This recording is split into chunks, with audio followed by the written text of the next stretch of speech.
Kepada terdakwa dengan pidana penjara selama 6 tahun dan 6 bulan dan denda sebesar 1 miliar rupiah dengan ketentuan apabila denda tersebut tidak dibayar akan diganti dengan pidana kurungan selama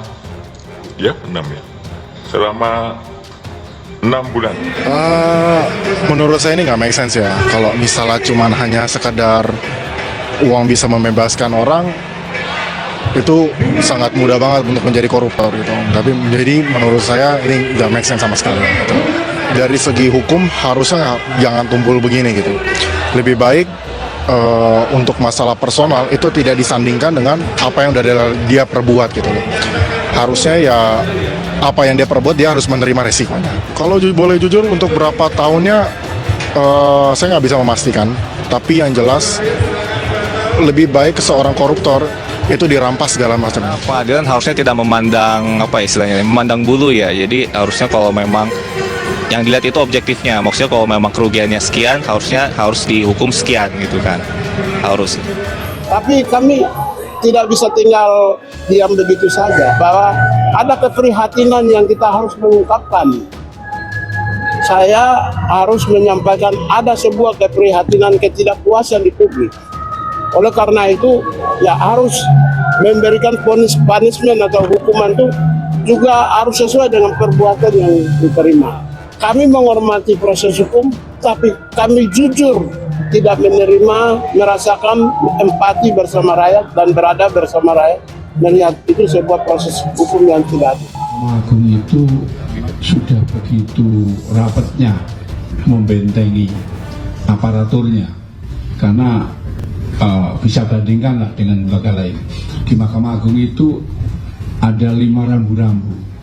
Yang pertama, pengawasan yang dilakukan oleh Komisi Yudisial. Yang kedua, pengawasan yang dilakukan oleh Badan Pengawas Mahkamah Agung.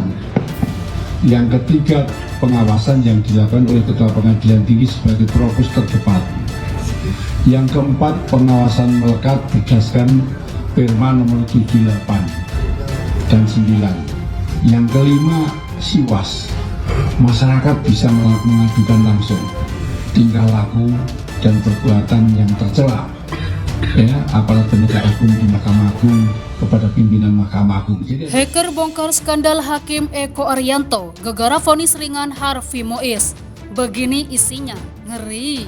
Hakim Pengadilan Tipikor Jakarta Eko Arianto tengah jadi sorotan publik usai menjatuhkan vonis ringan terhadap Harvey Mois, terdakwa kasus korupsi timah senilai 300 triliun rupiah. Keputusan ini menuai sorotan banyak pihak, termasuk Presiden Prabowo, lantaran dianggap jauh lebih ringan dibanding tuntutan jaksa yang sempat melayangkan 12 tahun penjara. Adapun Hakim Eko Arianto menilai tuntutan terhadap suami Sandra Dewi itu terlalu berat dibandingkan dengan kesalahannya sebagaimana kronologis perkara kasus korupsi pengelolaan tata niaga komoditas timah. Nah, kekinian hal tersebut rupanya juga menuai reaksi akun hacker bernama @voltanonym. Tak tanggung-tanggung, hacker itu kembali mengunggah postingan yang cukup mencengangkan warganet tentang Harvey Mois. Ia memposting langsung nomor telepon serta data pribadi Mois di akun Instagram miliknya.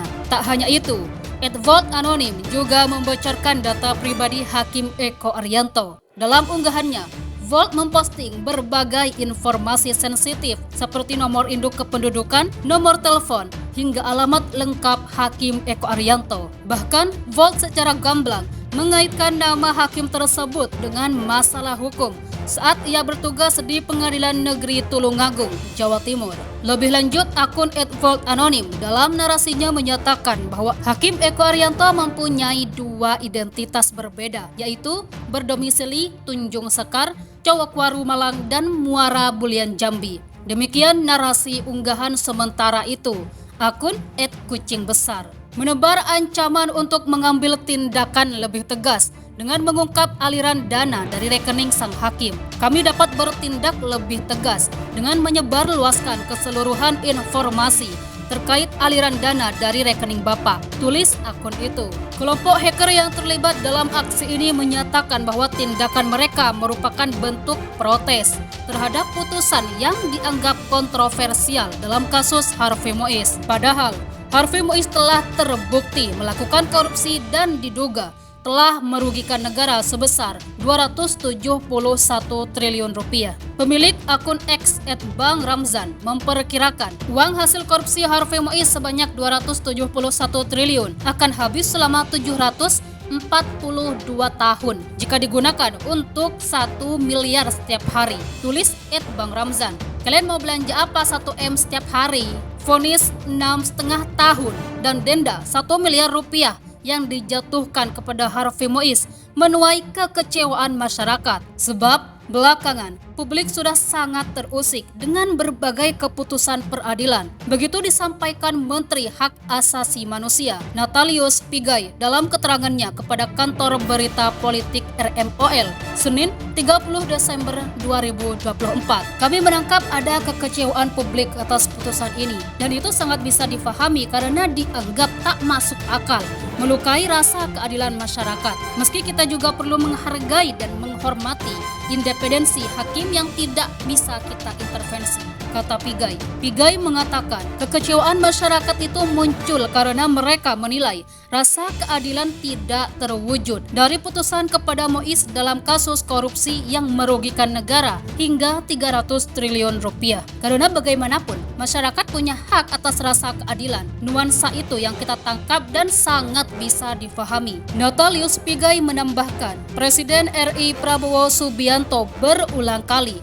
menyampaikan bahwa nilai keadilan adalah elemen terpenting untuk memberi kepuasan kepada publik dalam menghukum individu yang dinilai merampas hak masyarakat. Oleh karena itu, Kementerian HAM sebagai bagian dari pemerintahan tertentu memiliki semangat seirama menghadirkan pemerintah yang bersih dan berwibawa. Rakyat menaruh harapan besar hak atas keadilan, pungkasnya. Prabowo agaknya paham soal kedaruratan korupsi ini. Dalam pidato kenegaraannya selepas dilantik di kompleks parlemen, ia menekankan bahwa inilah kenyataannya.